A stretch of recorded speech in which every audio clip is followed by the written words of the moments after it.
Let's tally up the pros and the cons.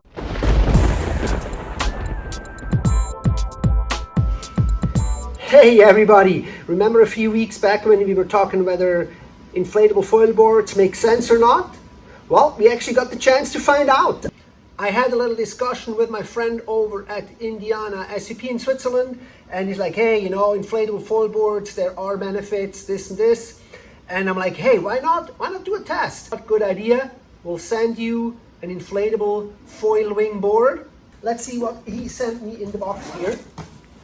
So that just arrived yesterday. And here we have, starting with, oh, that's cool. We have a bag here with back straps and actually that's kind of handy wheels. So even, I guess even if you're not foiling, this is actually comes in pretty handy here. Looks like this is for the paddle here, a little paddle mount. Then of course a pump. Yep, can't miss the pump. I'll make pump number 2 in my car. Then what else? Something orange here.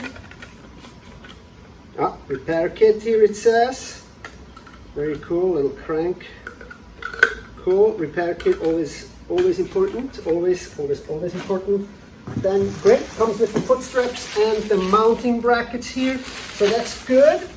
And then of course now we have the board itself, the core part of everything, folded up in half here, so this stuff definitely packs small. And what we got here, actually, it's a 4.8, 44 liters, that's what I meant to say. So it's a 44 liter board. They go with centimeters here, so 142 centimeters, 54 by 7.5. We're gonna find out what that translates into inch. But it's a 4.8. Turning this thing around here, we got a grip, of course, a handle. Here is where the foot straps go. Leash goes here. So, and the most important part, of course, is the foil box, because we all know when we're foiling, the important part is that we have a straight transfer of energy from your body and your legs into the foil. So here, and that's obvious, this foil box is going straight through the board. So of course, you know, how else would you be doing that?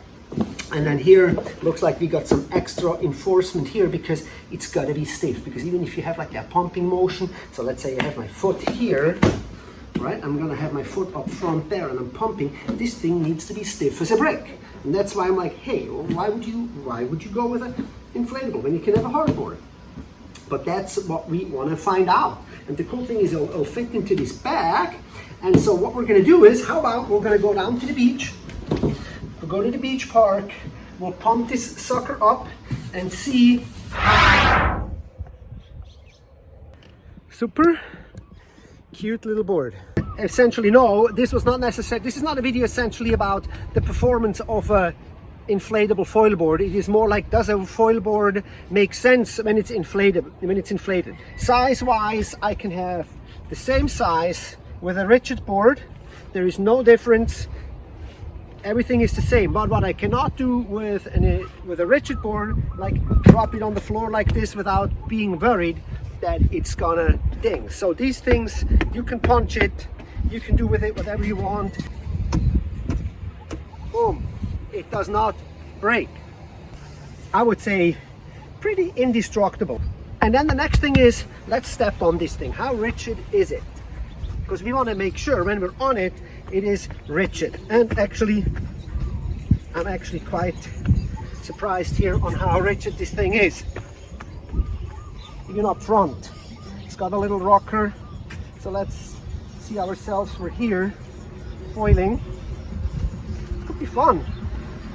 So in the back here, that's where the block is, and that's the important part, right? We were talking about where the foil goes in, where that block is. So that's got to be all the way through, and it is. So, and with this type of board, you will always be right in your foot straps, so you're not walking around much or walking around at all. So you're going to be always right above the foil. This board really makes a solid impression. I don't see no reason why you wouldn't own one of them.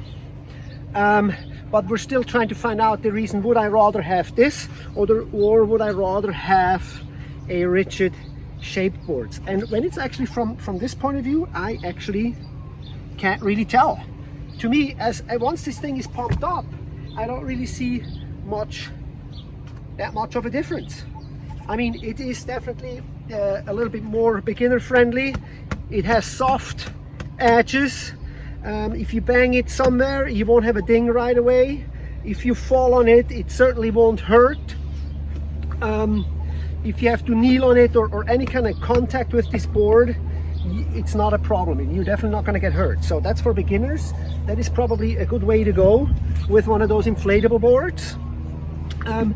One other important aspect of those foil boards, of course, is how it is from underwater, right? So because we need, when we're trying to get lift, we need to release ourselves from that surface tension of the water. And certain boards are shaped in certain ways to help with that, or when you have a quick dip down, that you can bounce right back up. And we see a lot of boards that are kind of like V-shaped like this, and then have a little curvature, a little concave on the bottom to kind of help releasing or bouncing back from the water. Of course, with an inflatable foil board, you can't really shape the bottom too much. I might actually test this board without the foot straps and actually just paddle into a wave and see how that goes. We might do that because there's still no wind, guys. As mentioned, no wind, so we can't wing foil, but we can still foil. There's small little waves, and I'm really curious to find out how this board now performs, particularly with pumping and so forth. And one thing that I definitely noticed, and that's a little bit of a minus on this inflatable boards, it seems to be a whole lot heavier than the regular carbon board. So carrying this thing down to the beach here, this board was definitely a lot heavier than my regular board. So now it's time to go paddle out and find out how the thing goes. The waves are just small, and that's how we just like it when to foil.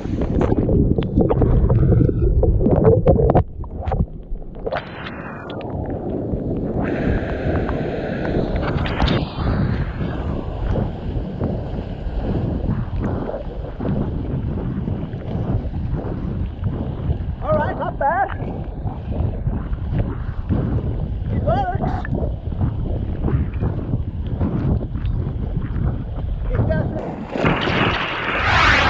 Alright guys, back at the shop, let's tally up the pros and the cons between an inflatable and the hardboard. And also, big shout out and thank you to Indiana Pedal Surf, my friends over in Switzerland, for providing me with the testing material. That was actually a lot of fun. Now let's look at the first thing, inflatable versus hardboard performance. I took it out, I pumped around with it. My first impression on inflatable, definitely kind of fun, stance-wise, it's kind of squishy. It kind of felt comfortable on my feet, I liked it. But when it comes to pumping, you're lagging that responsiveness that a carbon board can give you. And that was kind of obvious, I would say, in the beginning, of course, that the advantage of an inflatable board does not come from the performance. The advantage of an inflatable board comes, I'd say, price tag-wise, board handling, and traveling. And those are the few things that I might want to have a quick look at.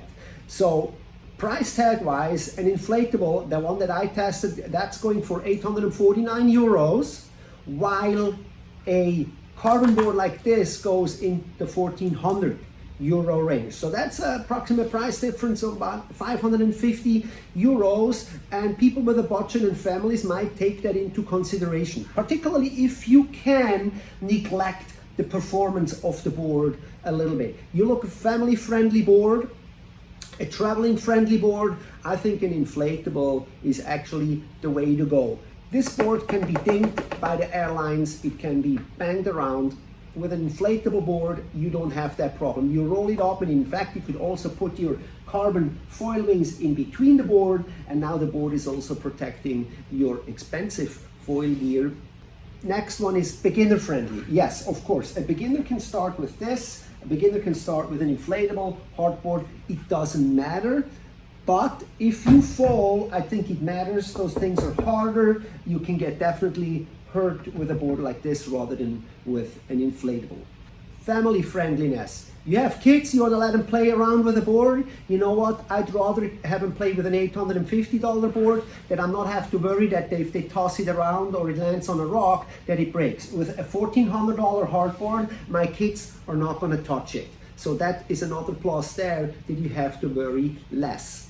One minus a little bit with the inflatable board is it's a little bit more labor intensive. Number one, you have a second item that you have to carry around, that's your pump.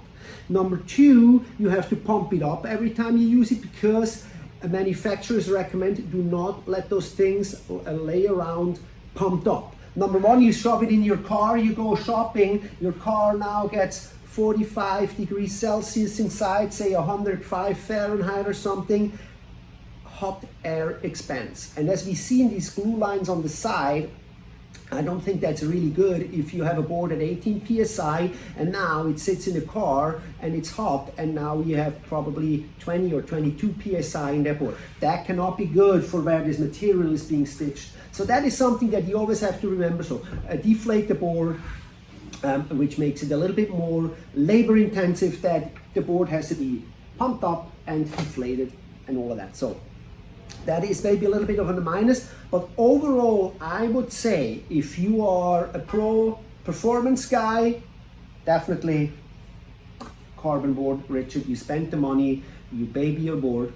If you're like easygoing family guy or like as a secondary board, so you have your kids come with, I would definitely go with an inflatable board for sure. I hope that this video helped you guys a little bit. That my experience that I was going along, that it helped you guys a little bit when you are looking to make a decision and learning what should you buy. For me, it definitely was a highly interesting experience. I enjoyed this testing, and hopefully you'll get to do it again with something else because there's always something